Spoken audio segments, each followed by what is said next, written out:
జోగులాంబ గద్వాల జిల్లాలో ఇసుక మాఫియా ఏ రకంగా పెట్టరేగిపోతా ఉన్నారో అనే ఒక దాడికి గత 15-20 రోజుల నుంచి జరుగుతున్నటువంటి ఇసుక వ్యాపారం, ఇసుక బకాసురులు ఏ రకంగా ఆ ప్రాంతంలో ఎట్లా ప్రజలని మోసం చేస్తూ ఉన్నారో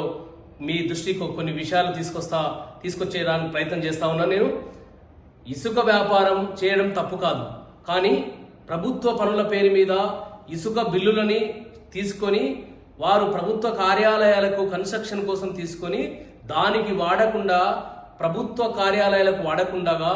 దాని పేరు మీద తీసుకొచ్చినటువంటి యొక్క ఏదైతే ఇసుక ఉందో ఆ ఇసుకని గద్వాలలో కోట్లాది రూపాయల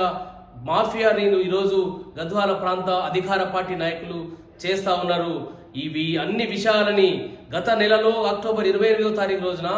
గద్వాలలో ఓవర్లోడ్తో